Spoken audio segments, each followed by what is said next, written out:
Chapter 1. The Tiny Stowaway. The Starcrest Explorer was a mid-sized cargo freighter, not much to look at, but sturdy enough to handle the rigors of deep space hauling. Its captain, Ethan Hayes, prided himself on keeping his ship functional despite its age and wear.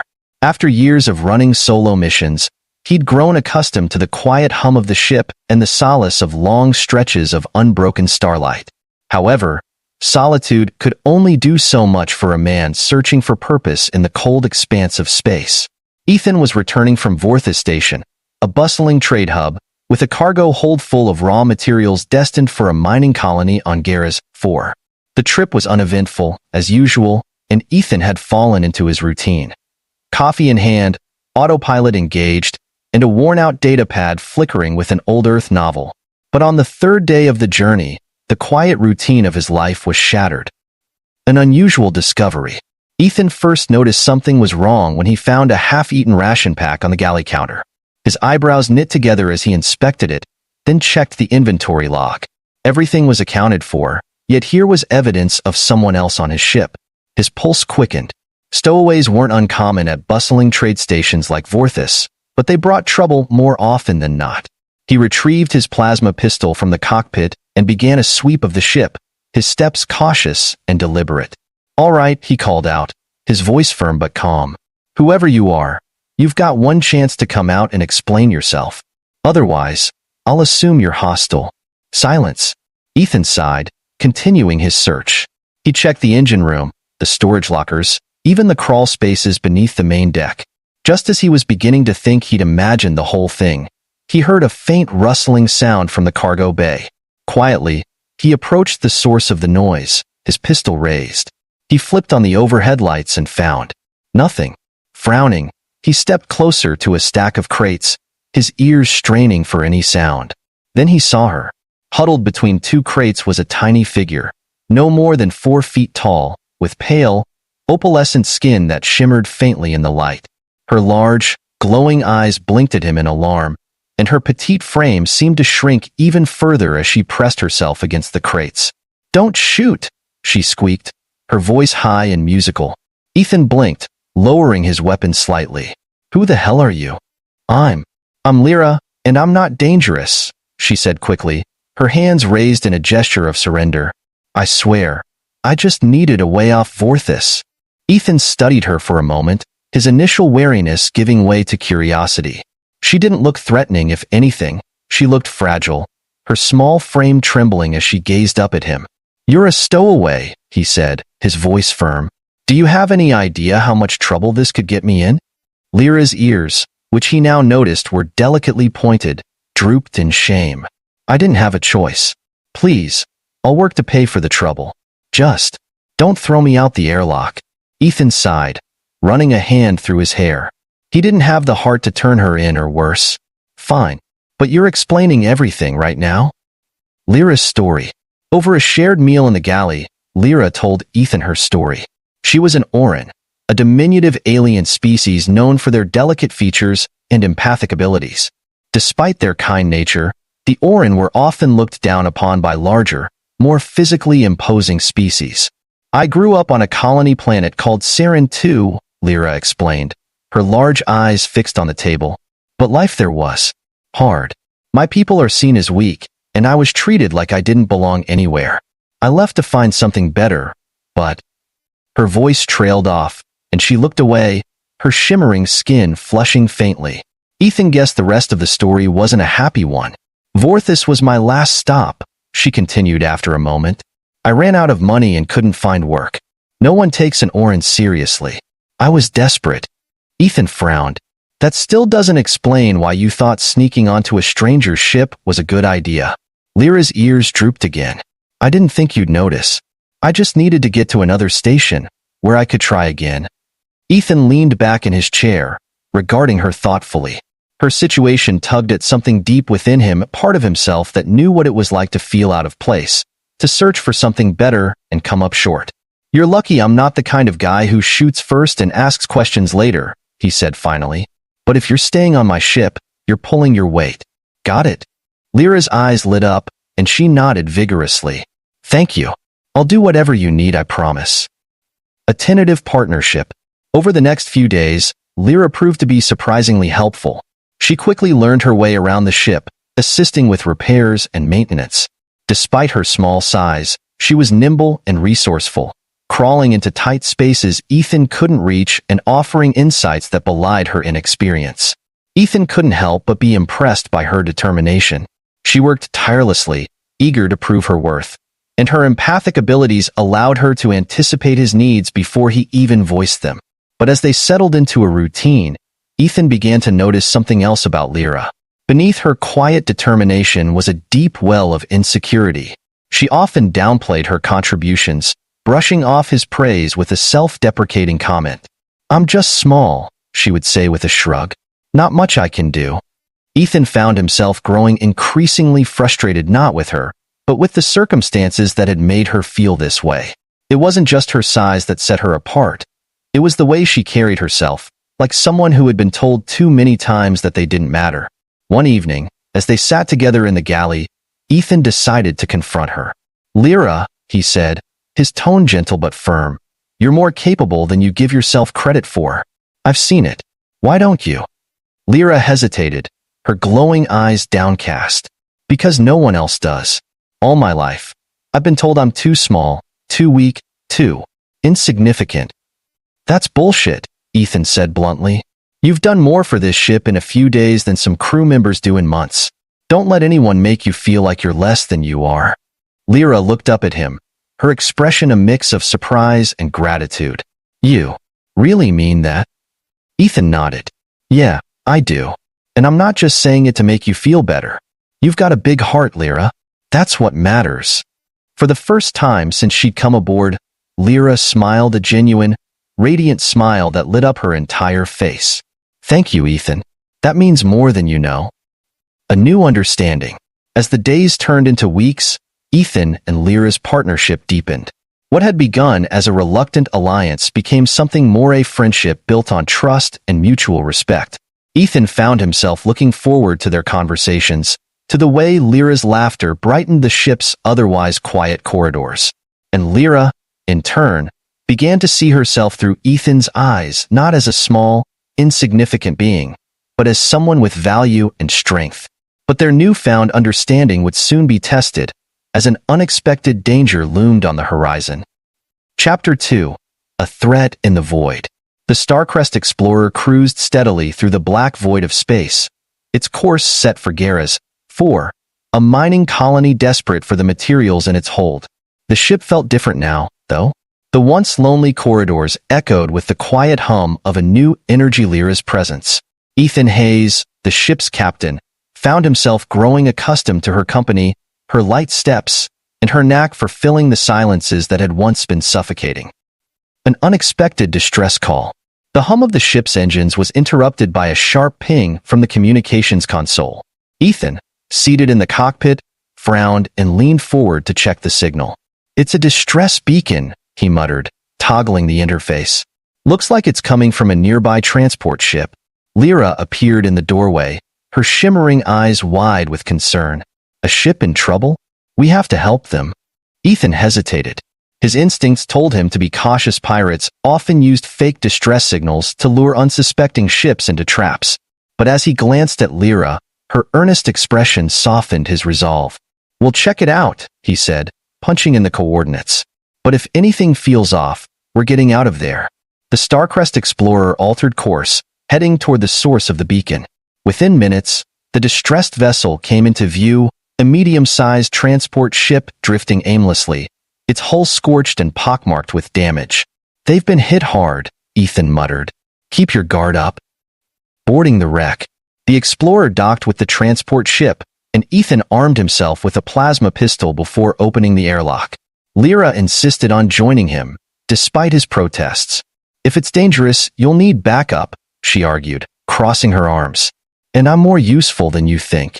Ethan relented, unable to argue against her determined gaze. Together, they stepped onto the damaged ship. The interior was dark and eerily silent, the only sounds coming from their footsteps and the occasional flicker of damaged lighting. "This place is a graveyard," Ethan muttered, his voice low. Lyra nodded, her glowing eyes scanning their surroundings. I don't sense anyone nearby, but something feels wrong. As they moved deeper into the ship, they found the crew's quarters in disarray. Personal belongings were scattered across the floor, and the walls were scorched with plasma burns. It wasn't until they reached the engine room that they found signs of life. A lone survivor, a tall, reptilian alien with emerald green scales, was slumped against the wall, clutching a deep wound on his side. His breathing was labored, and his eyes flicked open as they approached. "Help! Me!" he rasped. Ethan knelt beside him, pulling out a medkit. "Who did this?" "Raiders," the alien gasped. They'll come back?" Lyra's ears twitched, her empathic senses picking up a surge of fear. "We need to leave. Now." Before Ethan could respond, the ship's hull reverberated with a dull thud. The lights flickered as an alarm blared, signaling the arrival of a new ship. A glance out the viewport confirmed their fears. A raider vessel had docked. Trapped, Ethan cursed under his breath, quickly applying a med patch to the wounded alien. "We're out of time. Lyra, help him up." The trio moved as quickly as they could, retracing their steps toward the docking bay. But as they neared the airlock, a group of heavily armed raiders blocked their path. Their leader, a hulking humanoid with cybernetic arms, sneered at them. "Well, what do we have here?" the leader drawled, his voice dripping with menace. "Looks like we caught some rats trying to scurry away." Ethan stepped in front of Lyra, raising his pistol. "We don't want any trouble. Let us go, and no one gets hurt." The leader laughed, his metal arms whirring as he flexed them. "Oh, I like you, human. You've got guts. Shame you're about to lose them." The raiders moved in, weapons raised. Ethan fired, his shots finding their mark, but the raiders quickly overwhelmed them. Lyra, sensing the desperation of the moment, stepped forward, her hands glowing with psychic energy. "Stop!" she shouted, her voice resonating with power. A wave of telekinetic force erupted from her, sending the raiders sprawling. The leader staggered but managed to stay on his feet, his cybernetic arms anchoring him to the floor. "What the hell are you?" he snarled, his eyes narrowing at Lyra. "She's your worst nightmare," Ethan said, firing another shot that grazed the leader's shoulder. "Lyra, let's move." A narrow escape.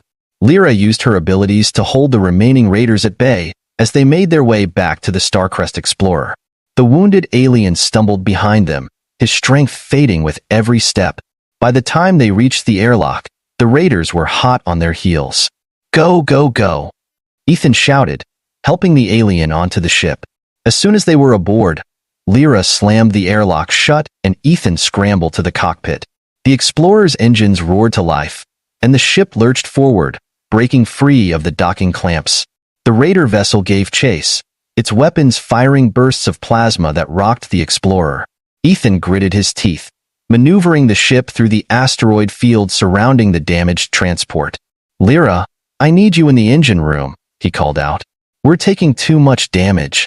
Lyra didn't hesitate, rushing to the engine room and using her small frame to squeeze into a tight access hatch. She worked quickly, rerouting power to the shields and stabilizing the ship's propulsion system. With her help, the Explorer outmaneuvered the raider vessel, using the asteroids as cover. A well-timed burst from the rear thrusters sent a chunk of rock hurtling into the raider ship, forcing it to break off pursuit. The aftermath. Once they were safely away, Ethan slumped in his seat, exhaling deeply. That was too close. Lyra returned to the cockpit, her face flushed but triumphant. "We made it." Ethan turned to her, a grin tugging at his lips. "You were incredible back there." Her cheeks flushed a soft pink, and she looked away shyly. "I just did what I could." Ethan reached out, placing a hand on her shoulder. "What you did saved us, Lyra. Don't sell yourself short." The wounded alien, now resting in the galley, muttered his thanks. "I owe you my life. Both of you." As they tended to their guest and set a new course for Garra's 4, Ethan couldn't help but glance at Lyra, a newfound respect and admiration shining in his eyes. She wasn't just a stowaway anymore, she was his partner, his equal. And in that moment, Ethan realized that the small, fragile-looking alien had the biggest heart he'd ever known. Chapter 3. Strength Beyond Size. The Starcrest Explorer glided through hyperspace, its hull still bearing the scars of their recent escape from the raiders. Inside, Ethan and Lyra tended to their unexpected guest, a wounded reptilian alien named Garan, who rested in the medbay. Despite the danger they had just faced, an unspoken bond had formed between the three of them, a camaraderie forged in the fires of survival. For Lyra, the escape was more than just another close call. It was a chance to prove to herself and to Ethan that she wasn't as small or insignificant as others had always made her feel. But even as they recovered, shadows from her past began to creep closer, threatening to upend the fragile peace they had found aboard the Explorer. The warning. Garen's recovery was slow but steady, thanks to Ethan's rudimentary medical skills and Lyra's tireless care.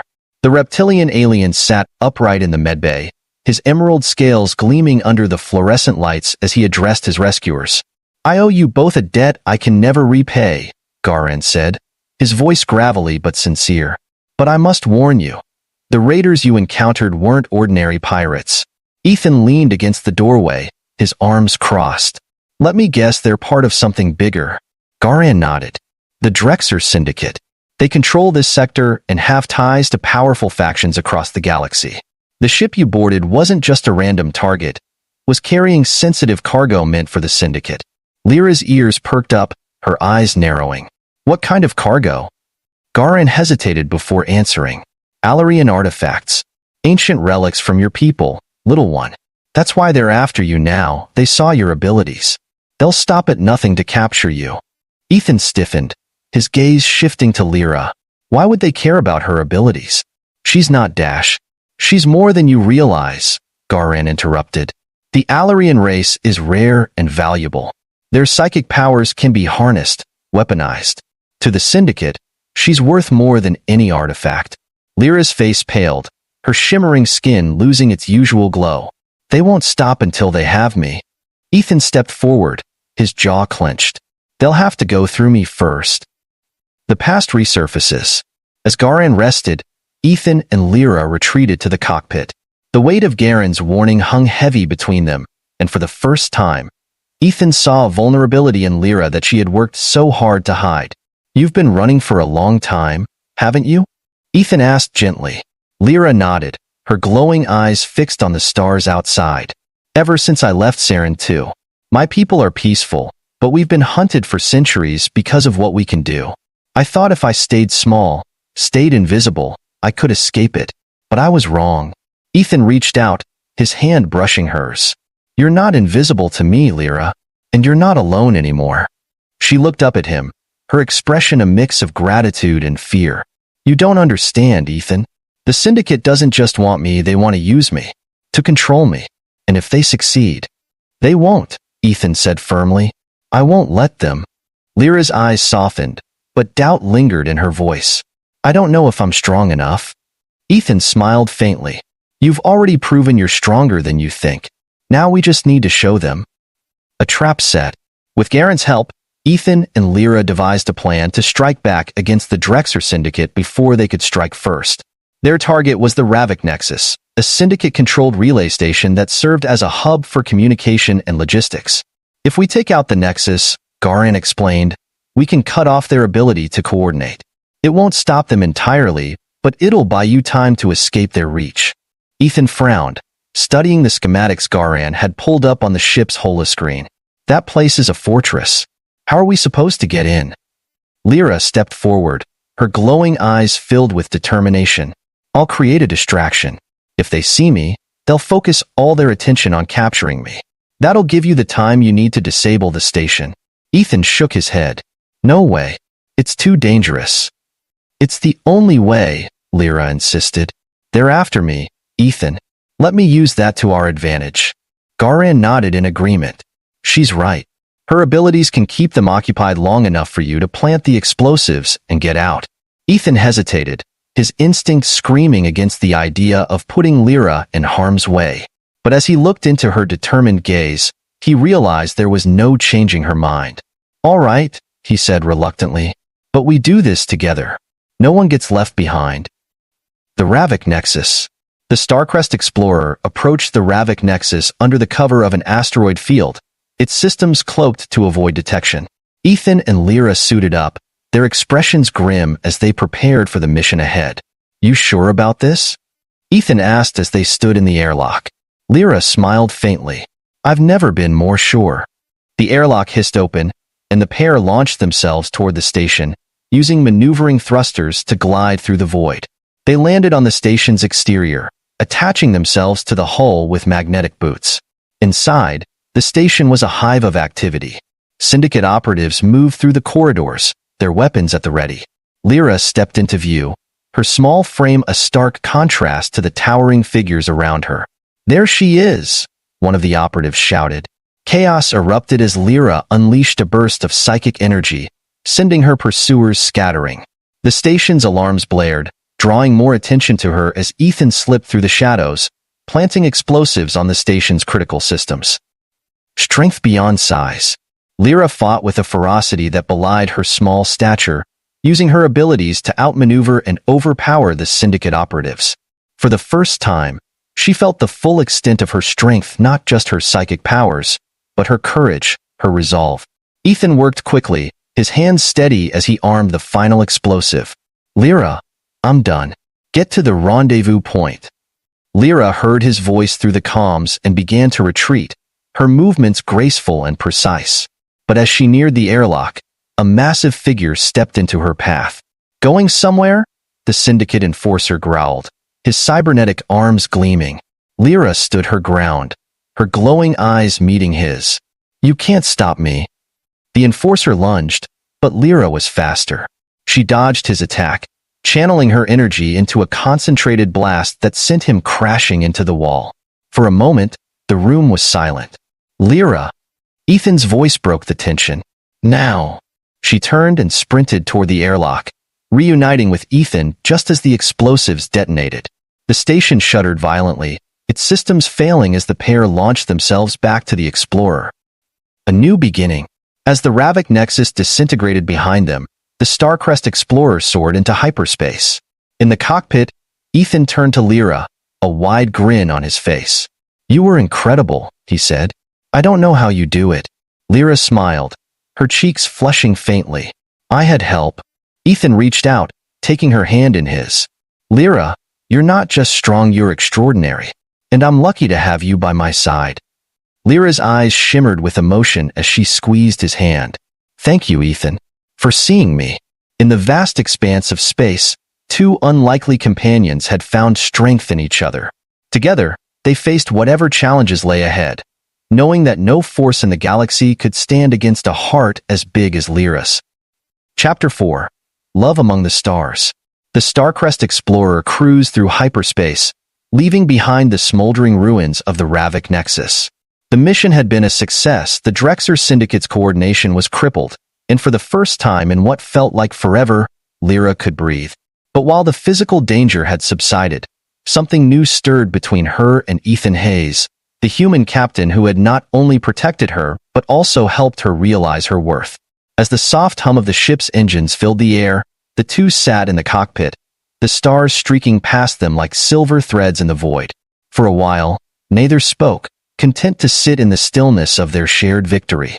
Yet, unspoken words lingered in the space between them. Reckoning with feelings. Ethan broke the silence first. "You know, Lyra, when I found you stowed away on this ship, I never thought it'd come to this." Lyra turned her luminous eyes to him, her small hands folded in her lap. "And what did you think would happen?" He chuckled. "Honestly, I thought I'd drop you off at the nearest station and never see you again. But now, I can't imagine this ship without you." Her cheeks flushed a faint pink, the glow of her silver skin dimming slightly. "I never thought I'd find someone like you, Ethan. Someone who saw me for more than what I am or what I'm not." Ethan leaned forward, his voice soft but firm. "Lyra, you're more than enough. Don't let anyone, not the Syndicate, not those who doubted you on your homeworld, make you feel otherwise." Her gaze dropped to the floor. "You don't understand. My people, we're taught to stay small, to avoid drawing attention. Even now, I feel like I don't belong, like I'm just a burden." Ethan reached out, his hand resting gently on hers. "You're not a burden, Lyra. You're the reason we made it out of that mess alive. You've got more courage in your tiny frame than most people have in their whole lives." Lyra's lips curved into a shy smile. Tiny frame, huh? You're not wrong. They both laughed, the tension easing. But Ethan's hand remained on hers, the warmth of his touch grounding her in a way she hadn't felt in years. A new threat. Their moment was interrupted by the ship's alarm proximity warning blaring through the cockpit. Ethan shot to his feet, his hand darting to the console. What now? Lyra joined him, her glowing eyes narrowing as the display lit up with an incoming vessel. It wasn't a syndicate ship, but its markings were unfamiliar, a sleek, predatory design that spoke of advanced technology. They're hailing us, Ethan muttered, tapping the comms panel. This better not be another fight. The screen flickered to life, revealing the face of a stern-looking humanoid woman with dark, angular features. Her piercing yellow eyes studied them intently. This is Commander Vari's Kale of the Zynar Protectorate, she said, her voice clipped and authoritative. We've been tracking your activities, and we need to talk. Lyra's ears twitched nervously. The Zynar? They're supposed to be neutral. Ethan frowned. What's this about, Commander? Vari's expression remained cold. You've disrupted the Drexer Syndicate, a move that has sent shockwaves through this sector. We're here to ensure your actions don't destabilize the balance of power. Ethan leaned forward, his tone sharp. We just stopped a group of criminals from hunting down innocent people. You're telling me that's a problem? It's not the act itself that concerns us, Vari's replied. It's the repercussions. The Syndicate will retaliate, and they'll target not just you but anyone who might stand in their way. We're offering you protection if you cooperate. Lyra's hand tightened on Ethan's arm. They're not here to help us. They're here to control us. Ethan glanced at her, then back at Vari's. Thanks for the offer, but we've got this handled. Vari's eyes narrowed. You're making a mistake, Captain. The galaxy is more dangerous than you realize. The screen went dark as the Zynar ship disengaged. Ethan exhaled, running a hand through his hair. Great. Another group to worry about. Lyra's gaze remained fixed on the stars. We'll handle them too. Together. A confession. Later that evening, Ethan found Lyra in the observation lounge, staring out at the endless void. Her small frame was bathed in the soft glow of the ship's ambient lights, and for a moment, he simply watched her, wondering how someone so small could carry so much strength. You okay? He asked, stepping into the room. She turned to him, her expression thoughtful. I was just thinking about how much has changed since I came aboard. Yeah, he said, sitting beside her. Feels like a lifetime ago. Lyra hesitated, then looked up at him, her silver eyes shimmering. Ethan, there's something I need to say. I've always felt out of place, like I didn't belong anywhere. But with you, on this ship, I've started to feel like I have a home. Ethan's heart ached at her words, and he reached out to take her hand. Lyra, you do have a home, right here with me. Her cheeks flushed again, and she smiled shyly. I've never met anyone like you, Ethan. You don't just see me, you believe in me. And I. She faltered, her voice barely a whisper. I think I'm falling for you. Ethan's breath caught, but he didn't hesitate. He gently cupped her face, his thumb brushing her cheek. Lyra, I think I've been falling for you since the moment I found you hiding in my cargo bay. Her eyes widened, then softened as she leaned into his touch. You really mean that? I do, he said, his voice steady. You're everything I didn't know I was missing. Lyra's smile grew, and for the first time, she felt truly seen, not as small or insignificant, but as someone worthy of love. A new journey. In the days that followed, the Starcrest Explorer continued its journey, but the bond between Ethan and Lyra deepened. They faced challenges together, from Syndicate remnants seeking revenge to mysterious Zynar agents watching their every move. But through it all, they stood side by side, their connection unshakable. For Lyra, the journey wasn't just about survival. It was about finding her place in the galaxy and learning that strength wasn't about size, but about the heart. And for Ethan, it was about realizing that even in the vast emptiness of space, love could light the way. As they stood together on the bridge, watching the stars streak by, Ethan wrapped an arm around Lyra's shoulders, and she leaned against him, her glowing eyes filled with hope. Where to next, Captain? She asked, her voice light with joy. Anywhere we want, he replied with a grin. As long as you're with me.